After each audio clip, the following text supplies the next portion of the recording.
dan Putra dan Roh Kudus. Amin.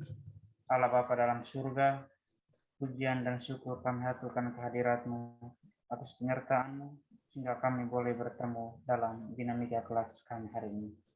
Kami mohon curahkanlah berkat-Mu ke atas kami. Semoga dinamika kelas kami ini berjalan dengan baik dan kami memperoleh hasil seperti yang kami inginkan. Semua ini kami sampaikan demi Kristus Tuhan kami. Amin. Dalam nama Bapa dan Putra dan Roh Kudus. Amin. Amin. Baik teman-teman, selamat pagi untuk kita semua. Oh, menjelang siang. Ini pertemuan kita pertama ya saya kira dalam perkuliahan. Kita akan mempelajari dalam satu semester ini pengantar ke dalam perjanjian baru. Yang pasti ini akan menjadi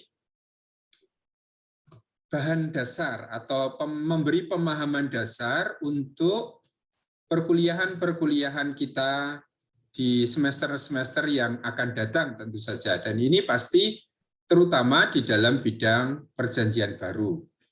Maka hal-hal pokok yang kami rasa penting untuk dipahami itu akan kita ulas, kita bahas bersama-sama dalam perkuliahan kita selama semester ini.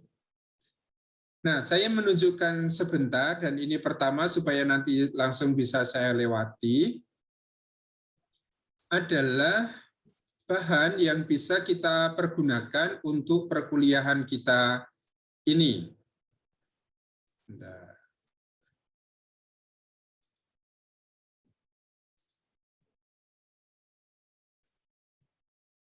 Bahan yang kita gunakan sebagai bahan bacaan itu ada di buku ini, pengantar ke dalam kitab suci, terutama ambil nanti bagian perjanjian baru, karena di situ ada pengantar perjanjian lama juga. Nah, buku ini yang semula adalah diktat kuliah, maka sekarang sudah tidak ada diktat kuliah lagi, maka silakan teman-teman menggunakan buku ini.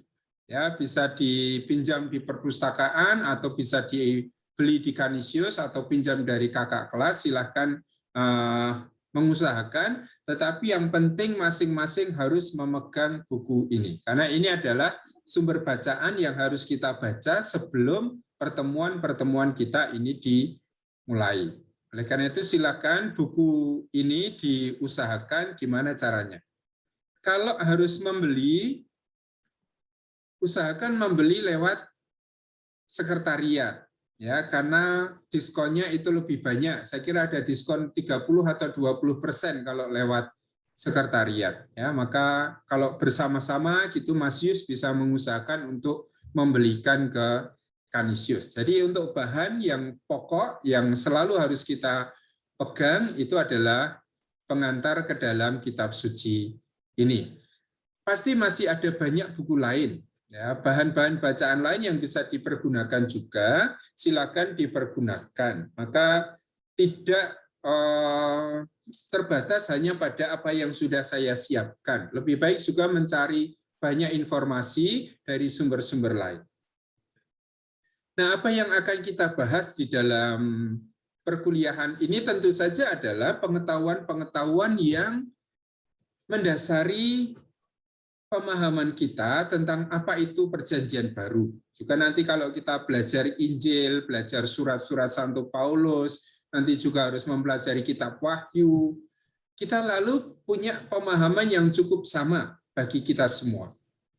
Tentang dunia perjanjian baru, kita harus memahami itu. Di dalam bahan PowerPoint yang saya sediakan di LMS itu sudah saya cantumkan di situ tentang dunia perjanjian baru yang akan kita bahas hari ini dan juga dalam pertemuan besok. Nah, sekarang hal yang lebih praktis tentang penggunaan LMS. Di dalam kesempatan inisiasi kemarin, saya sudah mengatakan kita akan selalu menggunakan LMS. Dan Anda sudah diajari kemarin bagaimana cara menggunakan LMS itu. Maka gunakan LMS ini secara optimal. Ya, saya juga akan menggunakan LMS ini dan tidak menggunakan fasilitas lain. Maka bahan-bahan perkuliahan sudah akan saya cantumkan di sini, ya. Misalnya tentang dunia perjanjian baru itu sudah saya cantumkan di sini. Nanti bahan-bahan yang lain selalu akan bisa diakses lewat LMS. Dan masing-masing mahasiswa berkewajiban untuk membuka akun LMS masing-masing. Jadi jangan mengandalkan satu teman di config, kamu download bahan itu lalu kita bagi bersama.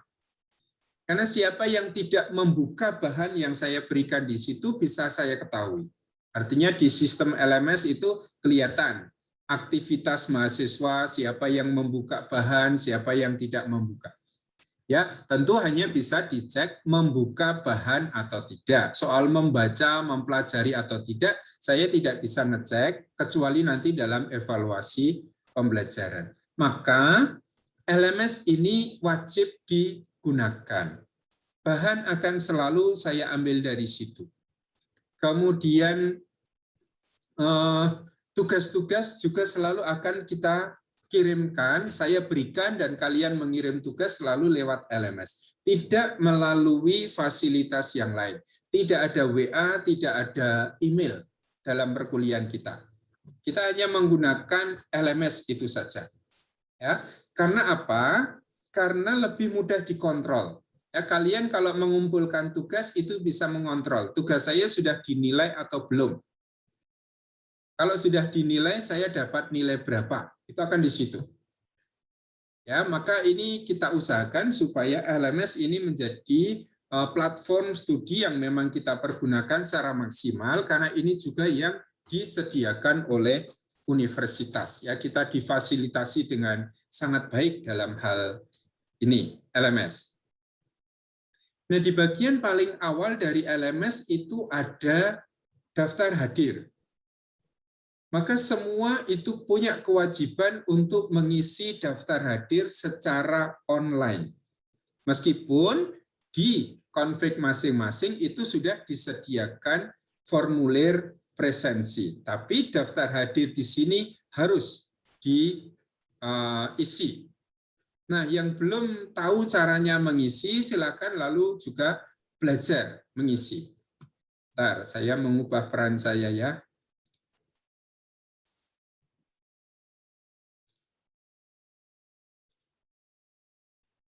Baik, ini LMS saya sebagai mahasiswa. Maka kalau saya membuka LMS pengantar perjanjian baru, di sini ada daftar hadir. Maka itu diklik daftar hadir itu, kemudian cari bagian ini, lalu ada submit attendance. Ya, tanggal 25 Agustus, kelas reguler, ada submit attendance ini. Ini diklik. Nah, begitu saya klik, saya harus masuk di sini. Usahakan kalian klik present ini. Ya, karena saya beri waktu 2 jam. Maka cukup untuk mengisi ini. Masing-masing itu harus mengisi, kemudian save changes. Dan daftar hadir kalian itu sudah masuk di situ. Berarti saya hadir di sini. Oke, saya harap itu menjadi jelas. Lalu masing-masing bisa mengusahakan nanti mengisi daftar hadir itu sendiri. Nah, perkuliahan kita ini pasti perkuliahan yang masih cukup khas karena harus kita lakukan masih secara online. Ya, kita belum bisa mengadakan pertemuan tatap muka sebagaimana kita harapkan. Paling tidak sampai mid semester kita masih akan menggunakan model pembelajaran online jarak jauh seperti ini. Nah, semoga nanti sesudah mid semester dengan membaiknya situasi masyarakat kita, lalu kita bisa bertemu bertatap muka di dalam perkuliahan di kelas. Ya, ini harapan kita tentu saja. Lalu apa yang akan kita pelajari? Di dalam LMS itu beberapa hal sudah saya cantumkan sebagai topik di sana. Ada dunia perjanjian baru, berarti kita harus mengenali tempatnya. Lalu waktunya dalam perjalanan sejarah itu, budayanya, situasi sosiopolitik wilayah yang kita sebut sebagai wilayah Mediteran. Wilayah di sekitar Laut Tengah, di mana di situ ada Mesir, di situ ada Israel, di situ ada Syria, di situ ada Asia Kecil, kemudian di sebelahnya itu ada Yunani, kemudian di sebelahnya lagi ada Roma atau Italia. Itu adalah wilayah yang akan kita kenali dan harus kita kenali. Kalau kita mau membaca Perjanjian Baru, maka bagian pertama yang akan kita bahas itu adalah soal dunia Perjanjian Baru. Di sini. Nah, wilayah ini yang selalu akan kita lihat, the New Testament world. Peta ini harus dihafal. Ya, mencari Israel di mana itu tidak usah bingung lagi. Lalu harus cari di sini. Syria itu di mana? Pasti di sini. Asia Kecil itu di mana? Ini. Yunani itu wilayah ini, Italia wilayah ini. Sehingga ketika membaca kitab suci, kita itu sudah sangat dibantu. Kalau saya tahu wilayahnya, saya tahu daerah-daerahnya, saya bisa membayangkan. Misalnya membaca kisah para rasul. Paulus dari kota sini pergi ke kota yang lain, dari Listra pergi ke Derbe, pergi ke Iconium. Saya sudah bisa membayangkan, oh Listra itu di sini, oh pergi ke Derbe, oh ke Iconium, oh ke Antioquia. Saya tahu semua. Maka peta yang ada di bagian belakang kitab suci kita itu harus dipelajari, dipahami. Ya, di bagian belakang kitab suci yang lembaga Alkitab itu ada peta Perjanjian Baru, di situ itu wajib untuk dipahami. Ya, ini sangat penting bagi kita untuk memahami wilayahnya. Karena di masing-masing wilayah itu hidup kultur tersendiri, budaya tersendiri.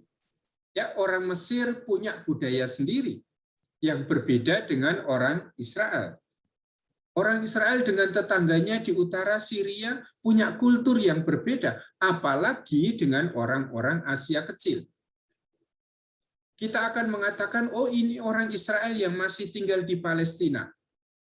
Nanti ada juga orang Israel yang sudah tinggal di tempat-tempat di luar Palestina, Israel diaspora, Yahudi diaspora itu. Apakah mereka sama saja? Sama-sama sebagai orang Yahudi. Tapi ciri keyahudian mereka itu pasti sudah berbeda.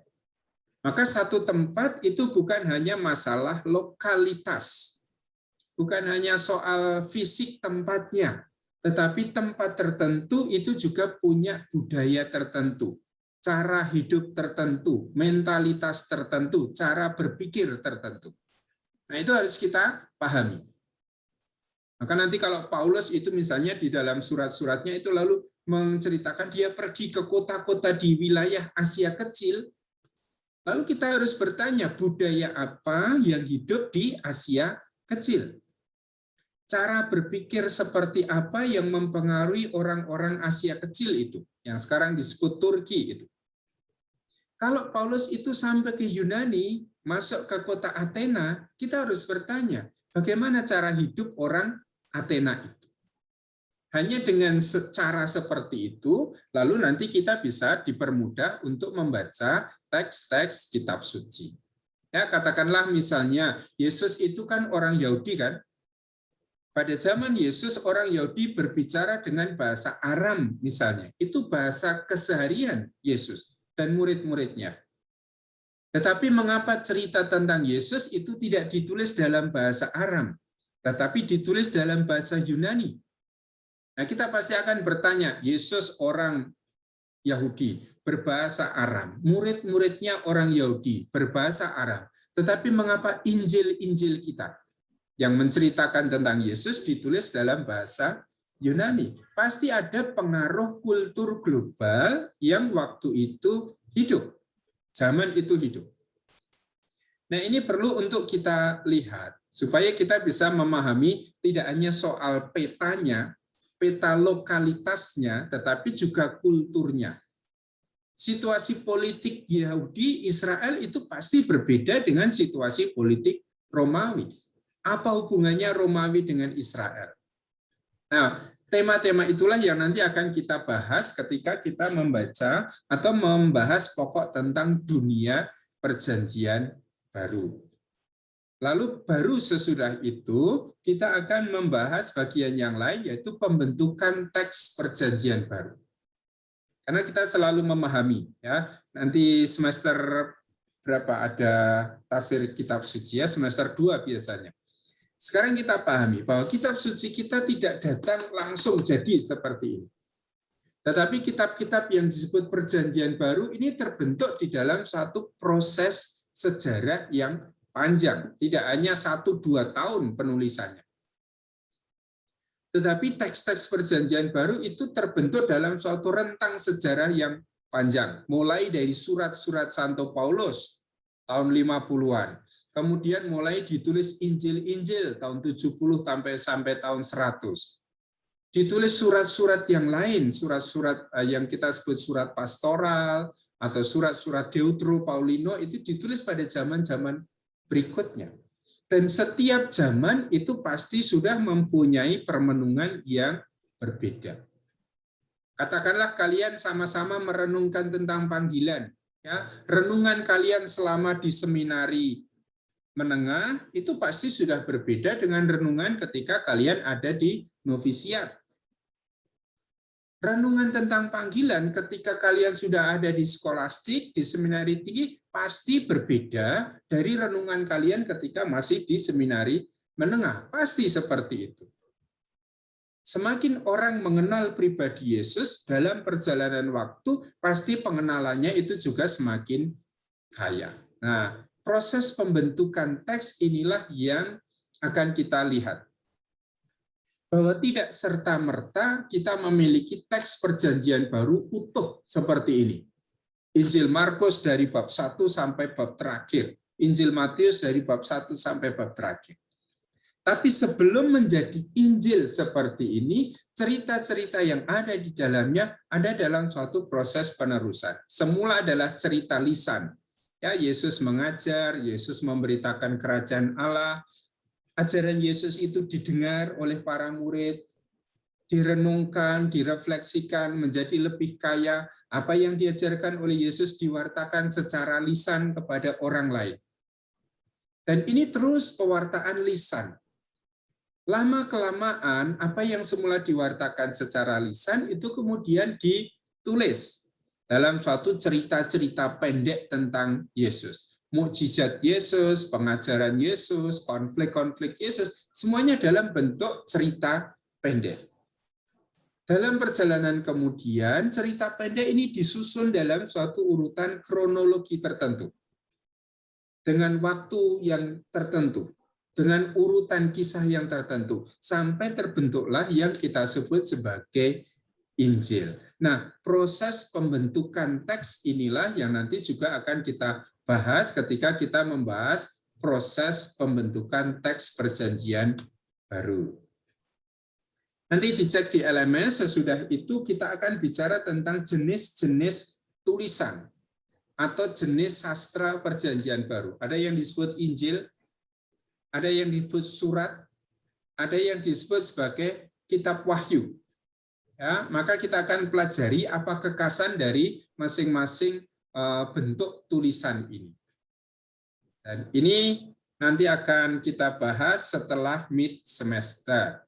Kemudian ada pokok-pokok teologi perjanjian baru, ya, pemikiran-pemikiran teologi pokok yang dinyatakan dalam tulisan-tulisan perjanjian baru itu akan kita pelajari dalam bagian ini.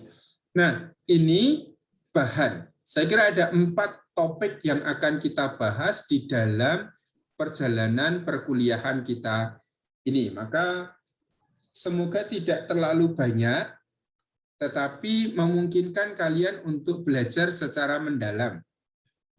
Bahan wajib yang harus dibaca adalah buku saya tadi. Tapi buku saya itu tidak akan cukup. Saya masih akan memberikan bahan-bahan tambahan literatur atau video yang saya berikan di LMS, dan mohon itu dicermati.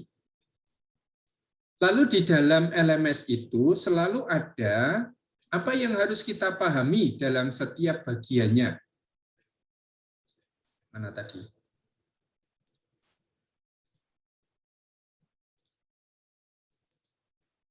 Ya, kalau kita membahas perjanjian baru misalnya, lalu ada keterangan di sini.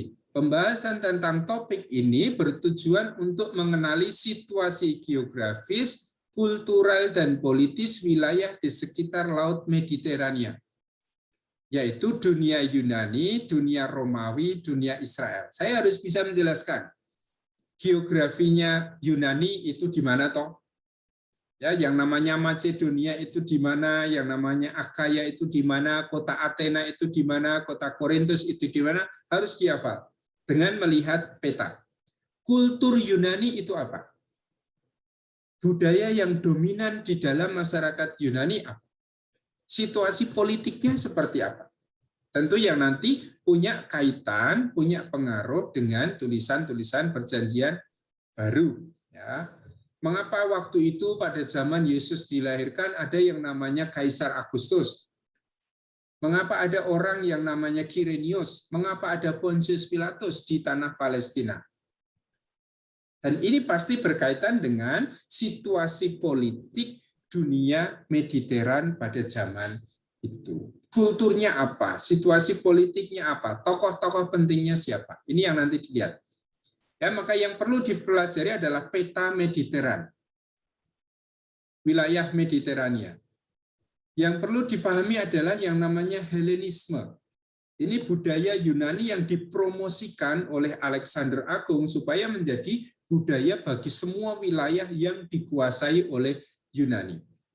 Itu sebabnya wilayah Palestina, wilayah Israel di mana Yesus hidup pun secara kultural itu sudah sangat dipengaruhi oleh budaya Yunani, budaya Helenis ini.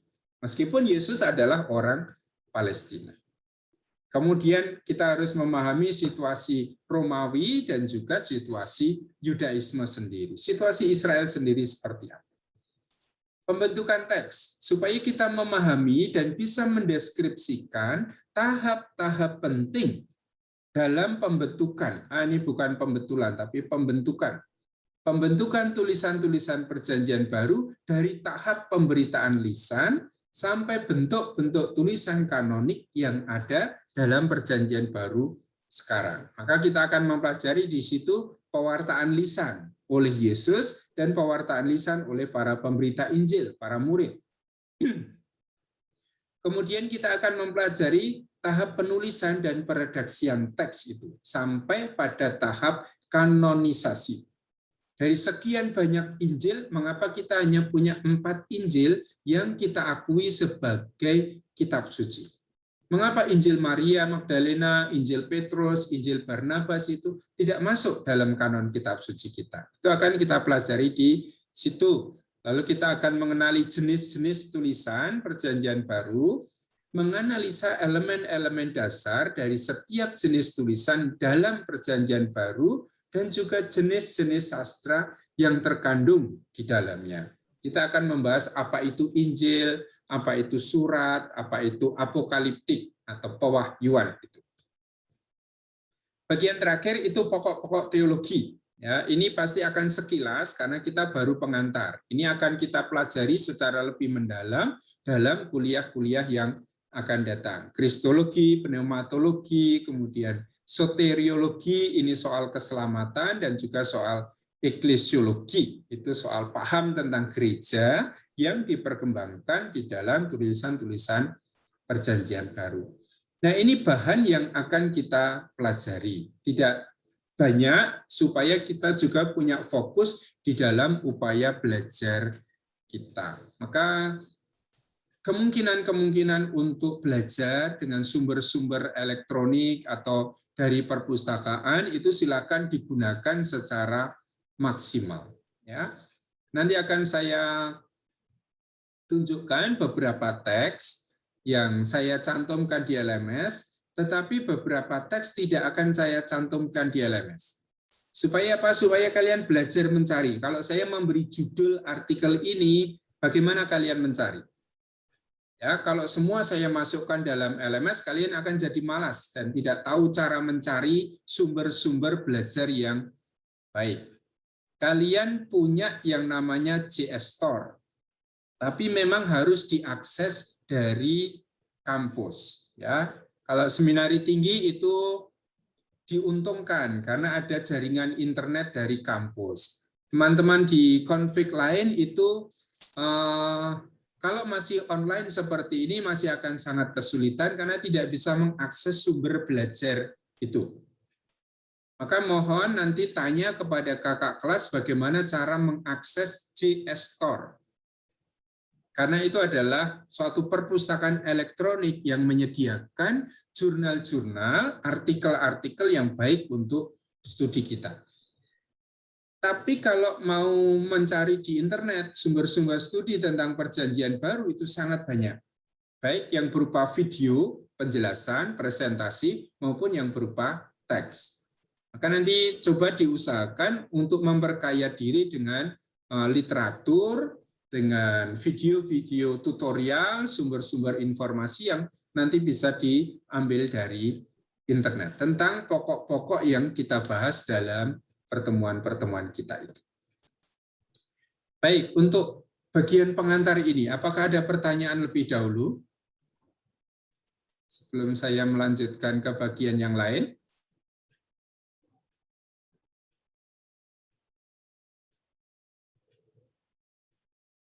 Oke, jelas? Kalau jelas, saya akan memulai dengan apa yang kita sebut sebagai dunia perjanjian baru. Ya, ini menjadi sangat penting kalau kita mau mempelajari kitab suci secara mendalam. Prinsipnya adalah ini. Teks yang sekarang ada di dalam kitab suci kita tidak jatuh dari langit. Tetapi teks yang sekarang ada di dalam kitab suci, dalam perjanjian baru kita, ini adalah teks yang terbentuk di dalam sebuah konteks. Ya, ada teks, ada konteks. Teks itu ditulis oleh penulisnya pada zaman tertentu, di tempat tertentu, dalam situasi historis dan situasi kultural, budaya yang tertentu juga. Zaman yang satu dibandingkan dengan zaman yang lain pasti sudah memiliki suasana yang berbeda. Ketika para murid itu masih berhadapan dengan Yesus, mendengarkan pengajaran Yesus, melihat mujizat Yesus, pasti mereka punya kesan tertentu tentang Yesus. Dan kesan tertentu ini semakin berkembang. Juga ketika Yesus sudah tidak ada bersama dengan mereka. Mereka masih ingat memori mereka pada Yesus ini yang kemudian diteruskan, direnungkan, disampaikan kepada yang lain. Sehingga Yesus yang ada di titik awal dalam perjumpaan dengan para murid itu sudah direnungkan kembali dengan kacamata iman yang berbeda. Situasi pada zaman para murid ya pada tahun berapa 10-an, 20-an, 30-an itu pasti sudah berbeda dengan situasi mereka pada tahun 70-an. Maka kalau kita membaca misalnya Injil Markus dibandingkan dengan Injil Yohanes, isinya itu cukup berbeda. Refleksi renungannya tentang Yesus itu juga berbeda. Karena Injil Markus ditulis tahun 70, Injil Yohanes ditulis tahun 90 atau tahun 100, maka ada jarak 30-40 tahun. Nah, jarak 30-40 tahun ini pasti sudah memperkaya perenungan. Renungannya zaman tahun 70 pasti sudah berbeda dengan renungan tahun 90. Renungan tentang Yesus ketika masih direnungkan oleh para murid di Israel, di tanah Palestina, pasti sudah berbeda dengan renungan yang dilakukan oleh Paulus, yang waktu itu sudah memberitakan Injil di luar wilayah Palestina. Maka ini juga menjadi perhatian kita, karena setiap tempat punya budaya sendiri, setiap waktu itu juga punya tradisi teologi sendiri-sendiri. Maka ini nanti harus menjadi perhatian kita ketika kita mempelajari yang namanya dunia perjanjian baru. Ya, maka hal pertama yang saya tulis di dalam LMS kita. Sebentar saya carikan. Di sini ya, PPT Dunia Perjanjian Baru ini.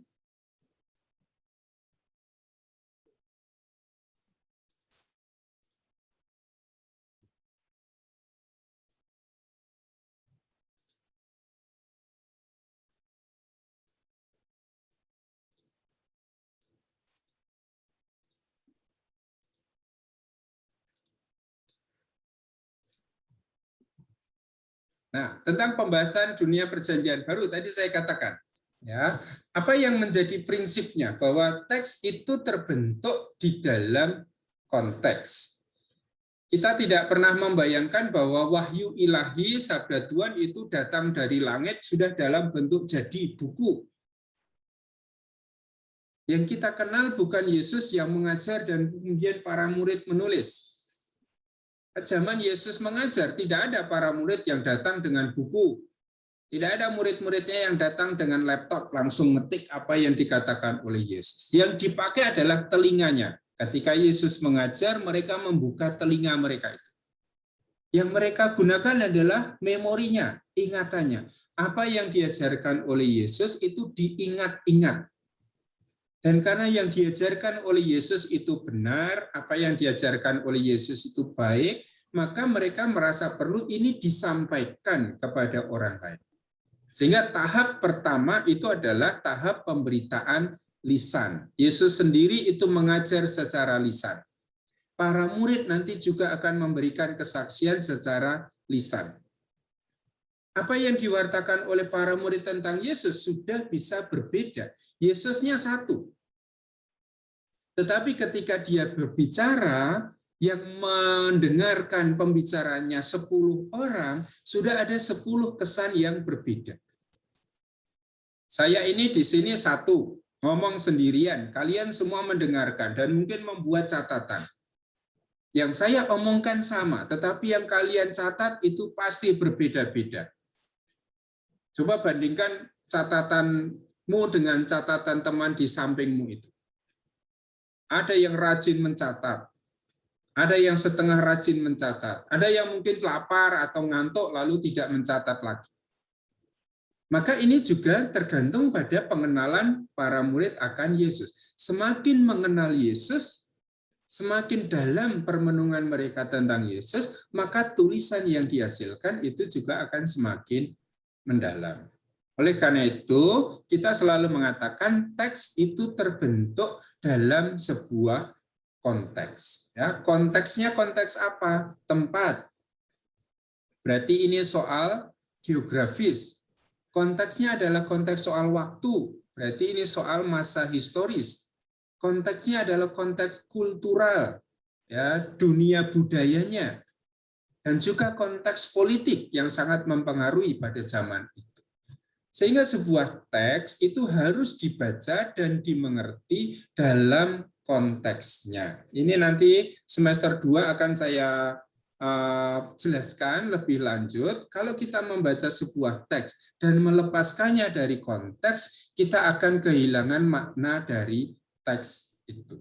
Maka sebuah teks itu harus dibaca dalam konteks. Karena apa? Karena teks itu sendiri terbentuk, ditulis dalam suatu konteks tertentu.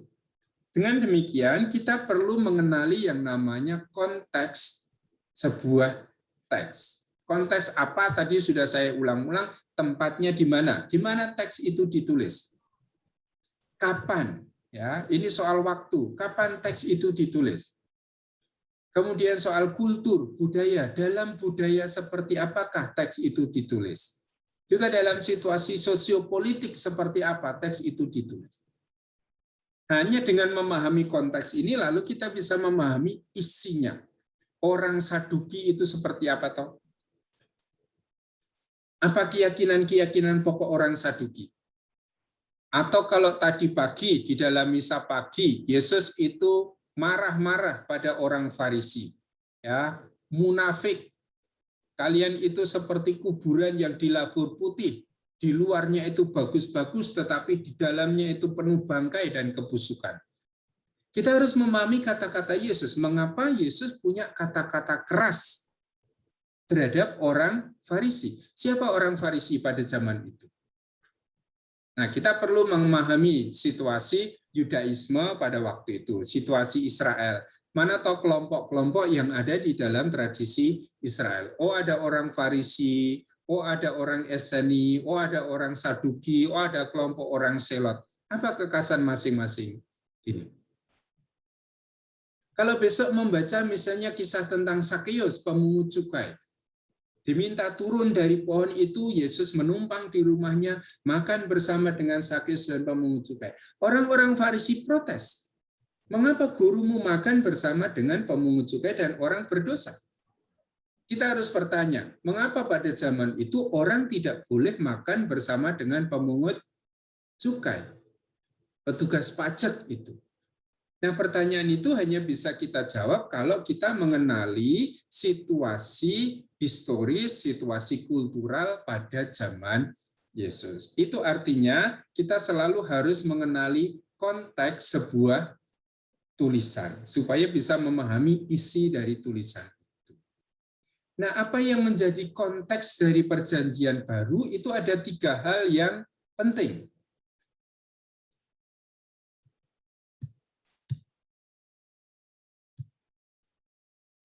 Tidak jalan. Oke.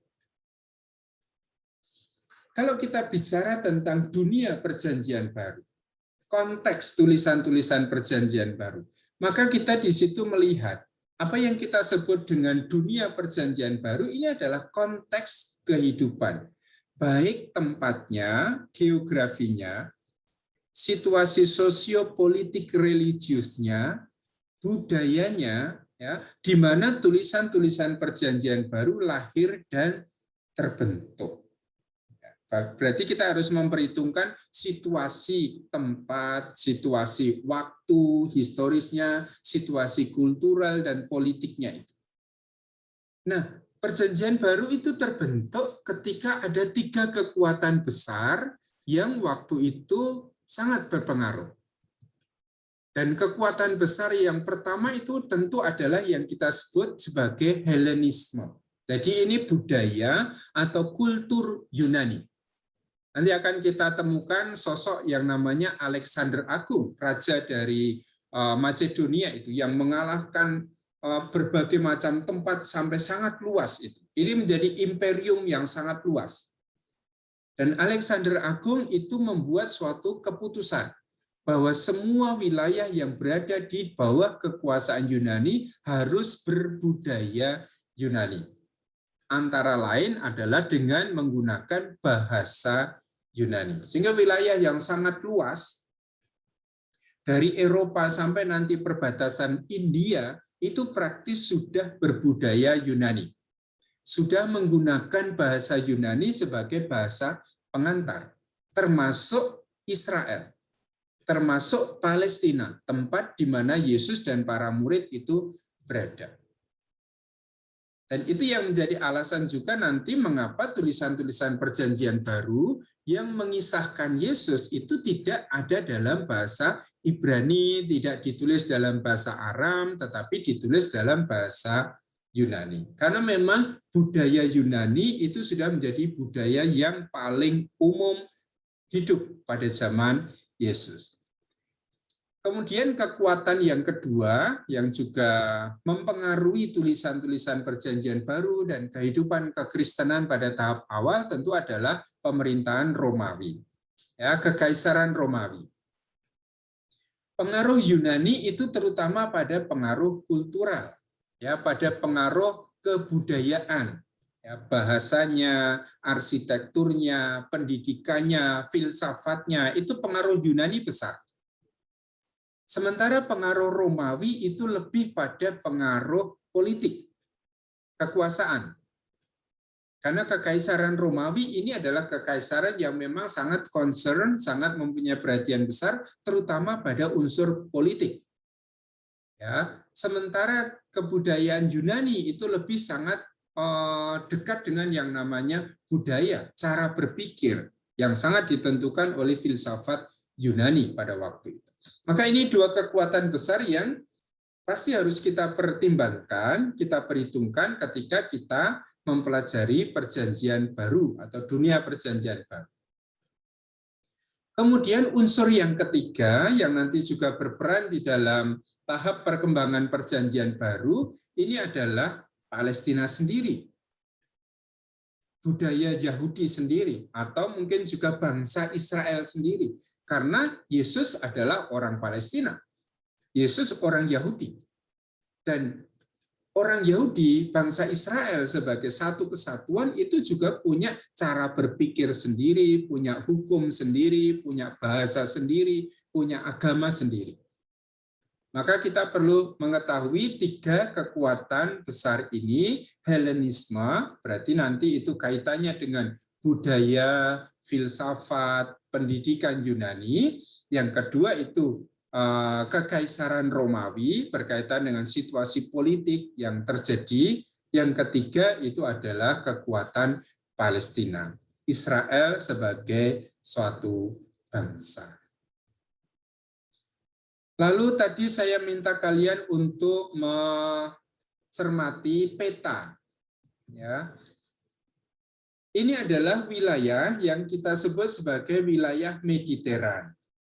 Mengapa disebut wilayah Mediteran? Karena wilayah ini ada di sekitar Laut Mediterania ini. Yang biru ini adalah Laut Mediterania. Lalu kalau kita ikuti yang menjorok ini adalah yang sekarang adalah Italia. Kemudian wilayah yang disebut di sini Macedonia ini adalah wilayah Yunani.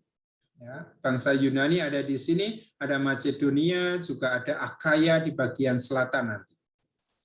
Kemudian bagian Lydia, Frigia ini adalah bagian yang kita kenal sebagai Asia Kecil. Paulus itu nanti akan berkeliling wilayah ini untuk memberitakan Injil di situ. Kemudian daerah Syria, dan di selatan Syria itu adalah Palestina. Maka wilayah Palestina itu adalah wilayah yang sangat kecil ya, dibandingkan dengan wilayah begitu luas yang ada di sekelilingnya. Lalu di sana ada Egyptus, berarti itu adalah wilayah Mesir, Egypt itu. Lihat yang merah-merah ini, wilayah yang begitu luas ini adalah wilayah yang dikuasai oleh Alexander Agung. Dan Alexander Agung ini adalah raja dari Yunani, dari Macedonia. Dan ini adalah wilayah kekaisaran yang paling luas pada zaman itu, sampai pada batas India ini. Dan apa yang tadi terjadi? Alexander Agung itu menghendaki supaya wilayah yang sangat luas ini menjadi wilayah yang berbudaya Yunani. Efeknya pasti akan sangat luas ini. Karena tidak hanya soal budaya dalam arti pakaian, tetapi juga budaya dalam arti filsafat. Maka filsafat Yunani itu akan berkembang sangat luas ke wilayah-wilayah ini, menjadi cara berpikir tertentu. Perjanjian baru dipengaruhi oleh filsafat Yunani tidak? Iya. Ya, perjanjian baru sangat dipengaruhi. Paulus dipengaruhi oleh filsafat Yunani tidak? Iya, sangat dipengaruhi. Ya, sehingga ketika kita belajar teologi di fakultas kita ini, kita juga belajar filsafat. Karena kita tidak mungkin memahami teologi Kristiani, terutama dalam perkembangan awal, tanpa memahami filsafat Yunani.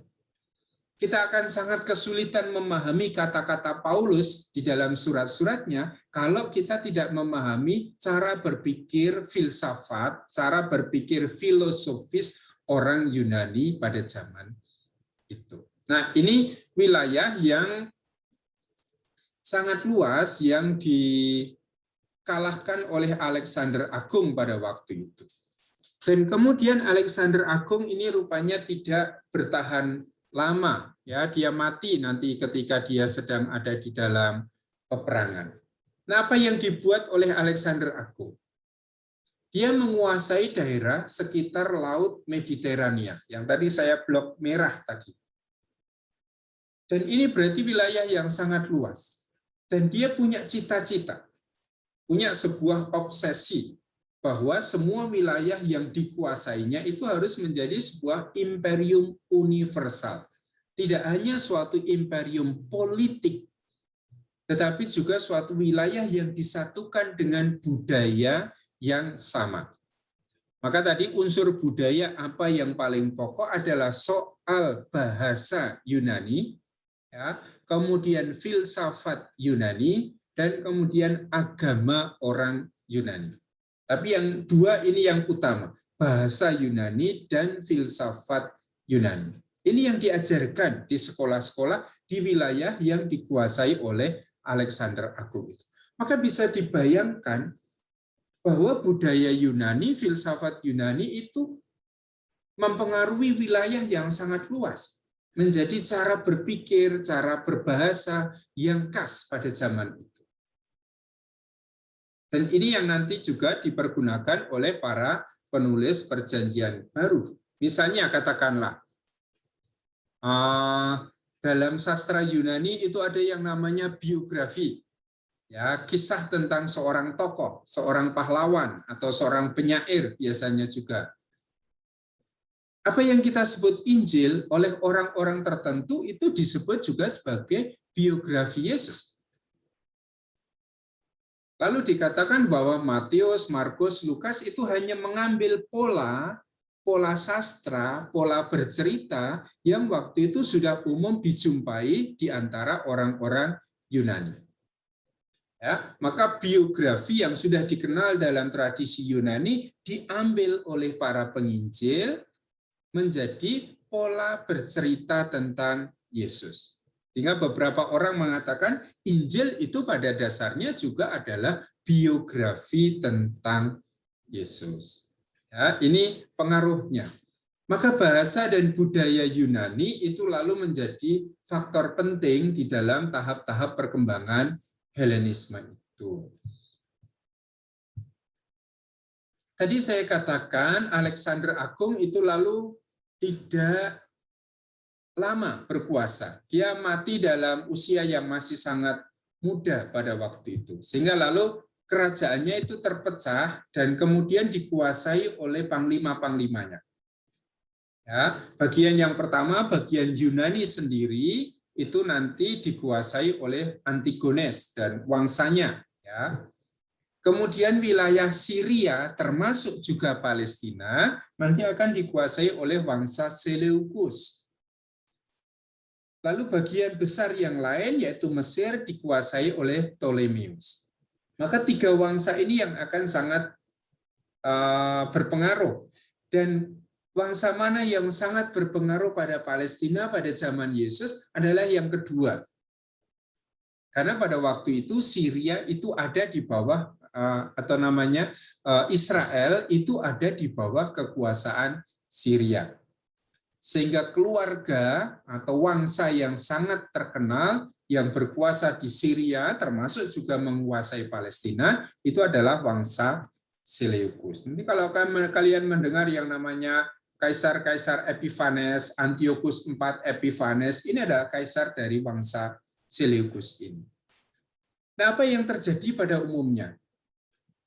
Wilayah yang dikuasai oleh Alexander Agung itu praktis mengadopsi bahasa dan budaya Yunani.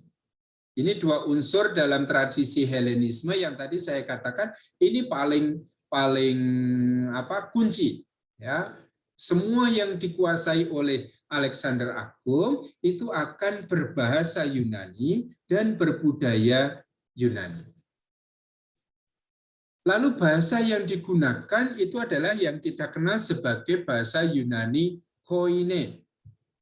Saya tulis di LMS di sana, bahasa Yunani yang digunakan itu adalah bahasa Yunani Koine. Koine ini artinya biasa, atau malah wajar, atau kasar, atau kotor. Artinya bukan bahasa Yunani klasik, ya, bukan bahasa Yunani kelas atas yang dipergunakan oleh para sastrawan Yunani pada waktu itu. Tetapi bahasa Yunani yang digunakan oleh masyarakat kelas bawah. Atau kita mengatakan bahasa pasaran lah, bahasa yang digunakan oleh orang-orang para pedagang di pasar. bukan kelas-kelas Yunani atas yang halus, lebih halus, ya. Nanti akan kita, kalau kalian mendengar ada yang namanya Yunani etik atau etik Greek, Yunani Atik ini adalah bahasa Yunani yang digunakan oleh sastrawan-sastrawan di sekitar Gunung Athos. Maka ini Yunani yang halus. Sementara Yunani Koine ini adalah Yunani yang biasa, dalam masyarakat biasa, kalangan biasa. Nah, ini menjadi lingua franca. Artinya apa? Menjadi bahasa pengantar, ya, bahasa perbincangan sehari-hari. Dan Yunani Koine inilah yang nanti juga digunakan oleh para penulis Perjanjian Baru. Maka tadi pertanyaannya, Yesus orang Israel, murid-muridnya juga orang Israel, tetapi mengapa cerita tentang Yesus di dalam Injil-Injil ditulis dalam bahasa Yunani? Jawabannya adalah karena pada zaman Yesus, bahasa Yunani, terutama Yunani Koine, itu sudah menjadi bahasa pengantar, bahasa percakapan sehari-hari. Itu juga yang membuat orang seperti Paulus itu tidak punya kesulitan pergi dari satu kota ke kota yang lain. Karena apa? Karena mereka sudah disatukan oleh satu bahasa. Paulus dari Palestina ini pergi ke Tarsus, di Asia Kecil, ya dia bisa berbahasa Yunani. Dia sendiri lahir di Tarsus kok. Nanti dia pergi ke Listra, Ikonium, Derbe, ke Antioquia, tidak ada masalah. Karena sudah mempunyai bahasa yang sama. Dia loncat nanti ke Yunani, sampai ke Athena, sampai ke Korintus, tidak masalah. Karena bisa bercakap-cakap dengan bahasa Yunani. Bahkan ketika nyebrang ke Roma, di mana orang-orang Roma itu berbahasa Latin, Paulus tidak punya kesulitan. Karena orang-orang Roma juga tahu bahasa Yunani. Nah, ini arti penting yang namanya Helenisme, budaya Yunani, nanti dalam pertumbuhan tradisi Kristiani. Ya, pemberitaan iman akan Yesus. Karena diminta untuk berbudaya Yunani, berbahasa Yunani, berfilsafat Yunani, gaya arsitekturnya juga gaya arsitektur Yunani, maka gerakan ini disebut gerakan Helenisme. Helen itu artinya Yunani. Helenismos itu menjadi seperti Yunani. Orang Palestina yang berbahasa Yunani artinya itu orang Palestina yang seperti orang Yunani. Arsitektur Palestina itu punya arsitektur sendiri. Tetapi sekarang mereka harus mencontoh arsitektur Yunani. Nah, supaya gaya bangunan Yunani itu juga digunakan di Palestina. Misalnya. Ini pengaruh besar yang muncul. Maka situasi inilah yang disebut sebagai Helenisme. Suatu gerakan kultural sebetulnya yang ingin menjadikan semua wilayah yang semula dikalahkan oleh Alexander Agung itu semuanya berbudaya Yunani. Maka kesimpulan kita yang namanya Helenisme, kekuatan Yunani, ini sebetulnya adalah kekuatan kultural, ya, kekuatan budaya, tidak lebih pada kekuasaan militer, karena ini tidak sangat jelas nanti. Tidak dalam arti tidak ada unsur militernya, ya. Macedonia tadi ada Antigones, ada Seleucus, ada Ptolemeus, itu juga penguasa-penguasa militer. Tetapi yang sangat ditekankan dalam tradisi Yunani ini lebih pada budayanya. Baik, sampai di Helenisme ini ada pertanyaan lebih dahulu, bisa dipahami yang saya katakan? Atau mungkin saya sudah terlalu jauh ke depan, sementara kalian baru mulai di semester 1. Ada kesulitan untuk memahami penjelasan saya? Kalau kesulitan silakan ditanyakan supaya menjadi jelas. Baik, CSSR ada pertanyaan atau ada komentar silakan.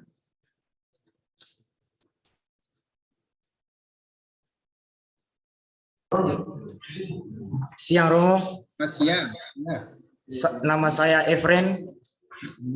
Saya mau bertanya soal masuknya ajaran Helenisme ke wilayah-wilayah jajahan yang mereka kuasai. Apakah saat Alexander Agung dan para pembantunya masuk ke wilayah jajahan itu, sikap orang-orang di wilayah jajahan itu menerima begitu saja atau ada perlawanan? Lalu yang berikut soal setelah Alexander Agung meninggal, itu kan ada 3 dinasti yang terbentuk. Apa ini maksudnya? Mengapa sampai bisa terbentuk 3 dinasti itu? Itu Sharon. Terima kasih. Iya, ya. Ketika Alexander Agung itu melakukan ekspansi militer, ya, tentu ada penolakan-penolakan.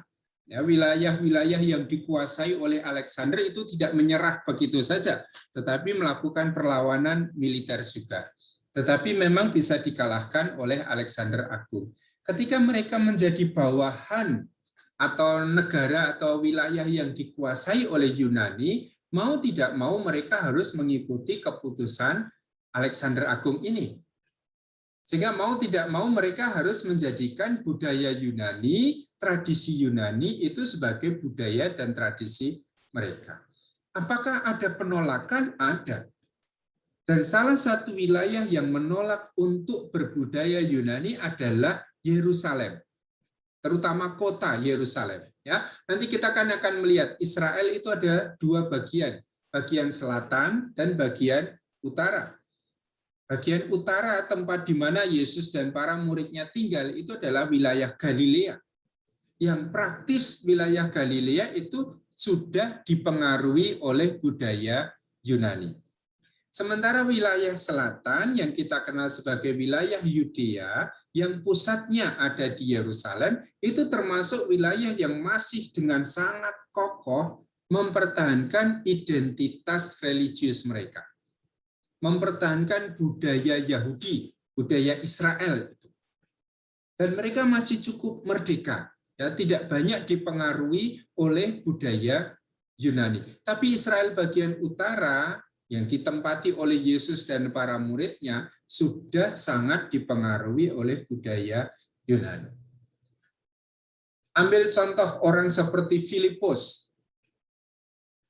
kemudian Andreas. Ini adalah nama-nama bukan nama Yahudi. Ini adalah nama-nama Yunani.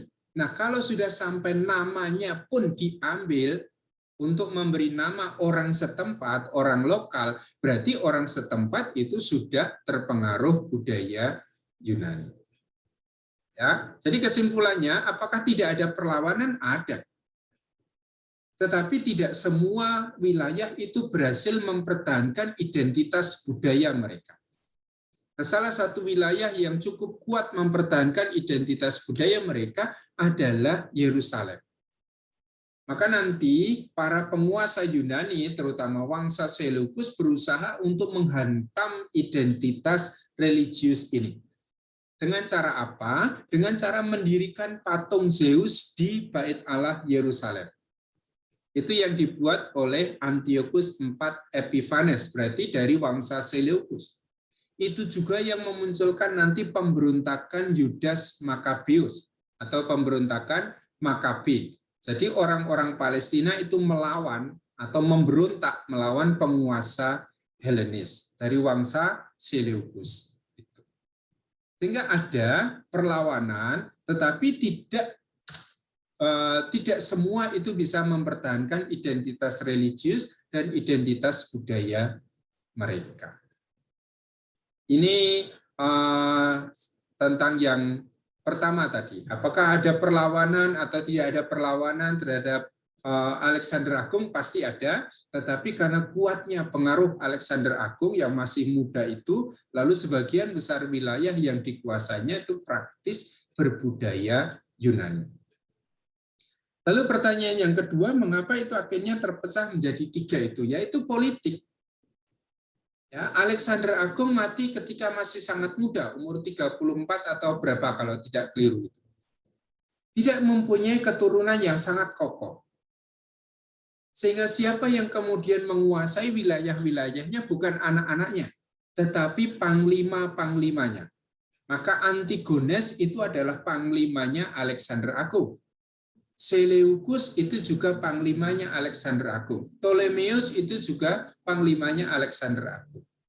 Maka masing-masing panglima yang punya tentara itu lalu menguasai wilayah tertentu. Maka mereka ini bukan keturunan Alexander Agung, tetapi mereka ini panglima-panglima tentara Alexander Agung. Yang kemudian setelah Alexander Agung wafat, itu lalu mengambil alih wilayah-wilayah yang sangat luas yang ditinggalkan oleh Alexander Agung. Begitu jelas penjelasan saya, semoga bisa dimengerti. Oke, ada pertanyaan yang lain atau hal yang lain?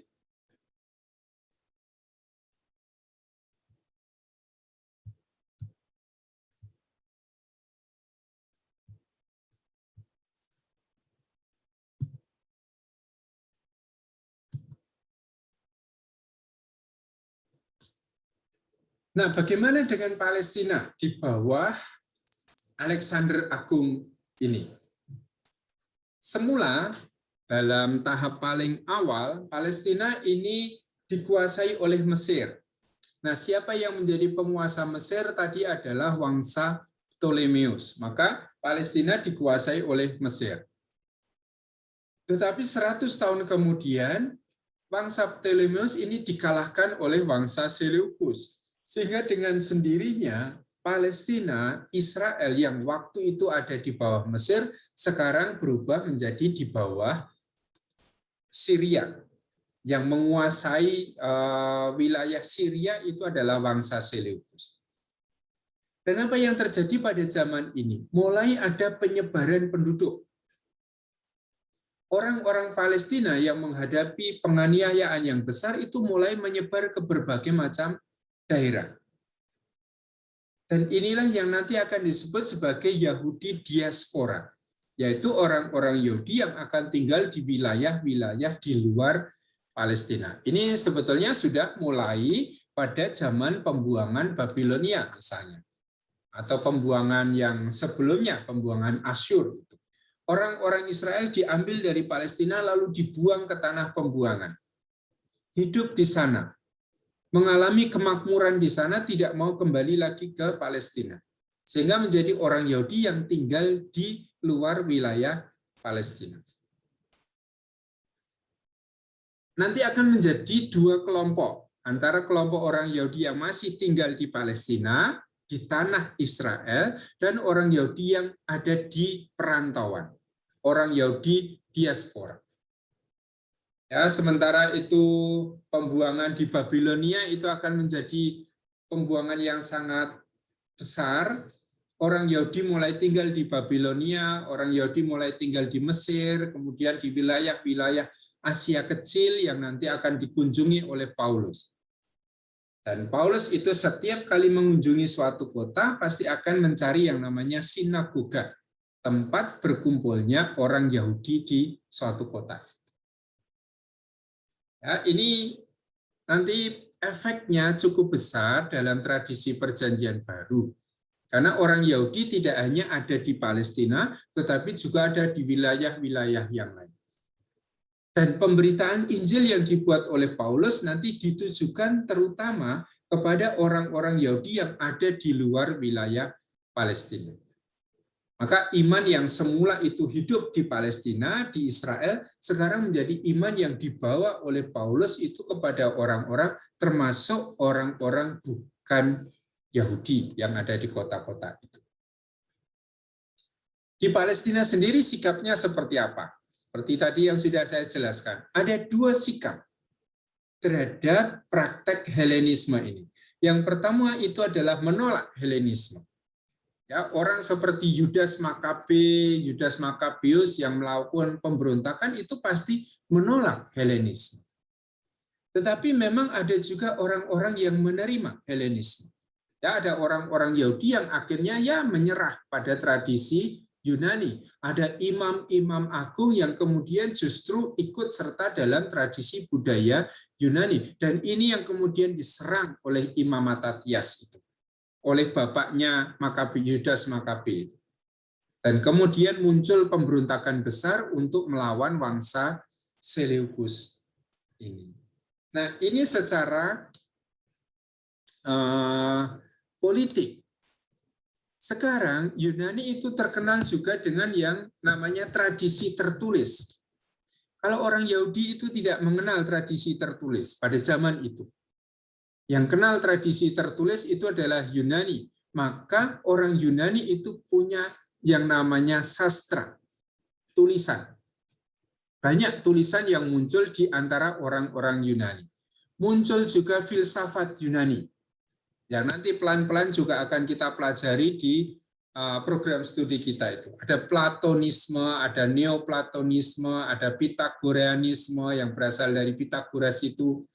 Ada kelompok filsafat Epikurean. Ini masing-masing punya paham filsafat tersendiri yang tidak bisa disamakan satu dengan yang lain. Ada sinisme, ada stoicisme yang nanti sangat berpengaruh dalam tradisi Kristiani, paling tidak pada babak yang paling awal. Kemudian juga diperkembangkan yang namanya sejarah. Dan salah satu bentuk tulisan sejarah itu adalah biografi. Berarti ini sejarah hidup seseorang. Kaisar tertentu dibuatkan biografi. Ya, panglima tertentu dibuatkan biografi. Nah, sastra yang muncul dalam tulisan-tulisan Yunani, filsafat yang muncul dalam tradisi Yunani, model-model bentuk tulisan dalam tradisi sastra Yunani nanti akan diambil alih oleh para penulis Kristiani, penulis Kristen untuk memberitakan Yesus. Kesimpulannya, di dalam perjanjian baru kita ada filsafat Yunani. Pasti ada pengaruh filsafat Yunani. Nanti kalau kalian membaca misalnya Injil Yohanes, ada terang, ada gelap, ada aku dari atas, kamu dari bawah, kamu anak-anak kegelapan, aku anak-anak terang. Mengapa dunia itu dibagi menjadi dua? Atas, bawah, baik, buruk, terang, gelap, anak-anak dunia langit, anak-anak dunia ini, kelas bawah. Itu pasti bagian dari filsafat. Ya, sehingga kalau kita memahami filsafat Yunani, kita juga akan terbantu untuk memahami ajaran-ajaran iman Kristiani. Ya, karena ajaran iman Kristiani dalam tahap yang paling awal itu direnungkan, diperkembangkan, diperdalam juga dengan kacamata atau dalam kaidah-kaidah filsafat Yunani. Itu sebabnya kita diminta dalam 2 tahun pertama 60% dari kuliah kita itu harus filsafat. Dan ini kita di fakultas kita belum bisa memenuhi ini. Mengapa? Karena dosen filsafat kita juga hanya 2. Sementara kita juga punya tuntutan SKS yang cukup banyak untuk gelar S1. Maka ini sesuatu yang masih cukup mustahil untuk kita, untuk bisa memberikan konten filsafat yang cukup besar porsinya di 2 tahun pertama perkuliahan kita. Karena pengandaiannya orang tidak bisa memahami ajaran iman Kristiani kalau orang tidak mempelajari filsafat Yunani. Ya, maka ini 2 hal yang bisa kita lihat nanti di dalam tradisi Yunani. Ada pertanyaan? Nah, kalau tidak, silakan nanti dilanjutkan dengan membaca PowerPoint saya. Apa yang saya tulis di PowerPoint itu hanya merangkum apa yang sudah saya tulis di buku itu. Maka coba nanti bukunya juga dibaca supaya bisa memahami apa yang kemudian saya tulis di PowerPoint itu. Saya harap di masing-masing konflik itu ada buku yang tadi saya perlihatkan, buku pengantar ke dalam kitab suci, dan itu bisa digunakan. Apakah teman CSSR masih ada pertanyaan?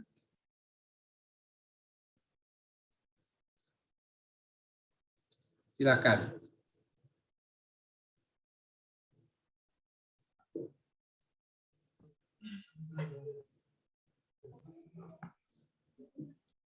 Selamat siang Romo, Ya, selamat siang. saya Didin. Saya ingin bertanya mengenai kekuasaan Alexander Agung. Jadi yang saya ingin tanyakan, apa yang menjadi dasar sehingga Alexander Agung mau menguasai daerah sekitar Laut Mediterania? Apakah itu karena sumber daya alamnya atau bagaimana, Romo? Dan pertanyaan kedua, bagaimana cara ia mendapatkan, bagaimana cara ia bisa menguasai daerah-daerah tersebut? Apakah ia memakai sistem politik atau sistem paksa begitu? Terima kasih, Romo. Iya, iya. Pada waktu itu kan ada banyak kekuasaan sebetulnya.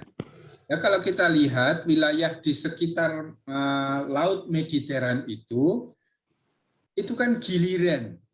Siapa yang menjadi penguasa wilayah itu? Ketika Mesir itu kuat, maka Mesir itu yang akan menguasai wilayah Mediteran ini. Ini wilayah yang strategis tentu saja di sekitar Laut Tengah ini. Suatu ketika Mesir itu sedang melemah, lalu muncul penguasa baru, Syria misalnya. Atau sebelum Syria itu muncul kekuasaan yang lebih besar, Asyur. Ketika Asyur itu mulai melemah, lalu bangsa Babilonia itu mulai keluar menjadi sebagai pemenang. Babilonia nanti akan dikalahkan oleh Persia. Persia akan menguasai wilayah yang sangat luas gitu. Persia nanti akan dikalahkan oleh Macedonia ini. Ya, oleh Alexander Agung ini. Dan Macedonia nanti dalam perjalanan waktu akan dikalahkan oleh bangsa Romawi.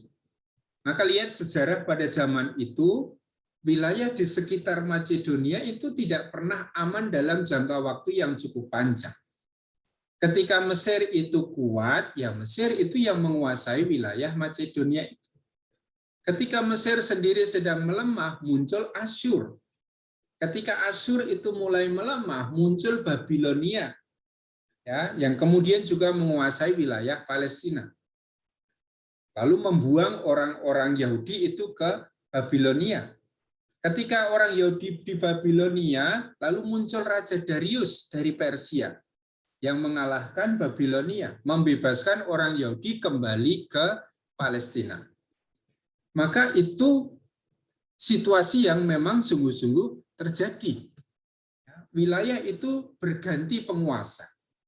Nah, Persia itu mulai melemah, lalu muncul Macedonia. Nah, bagaimana itu dibuat? Wilayah-wilayah itu dikalahkan ya dengan kuasa militer.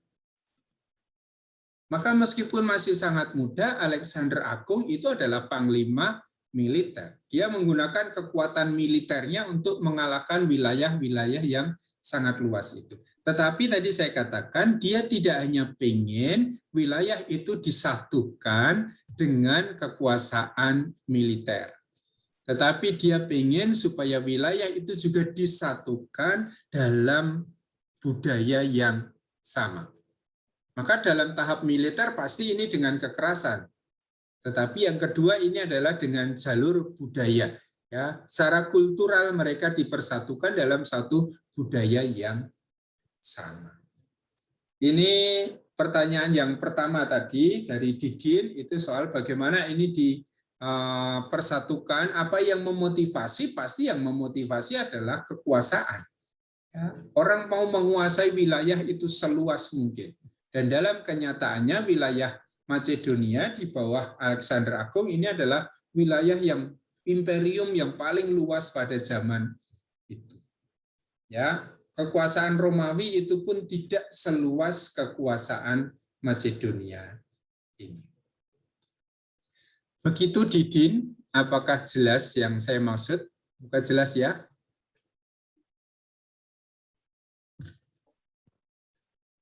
Jelas, Romo. Oke, terima kasih. Ada pertanyaan lain?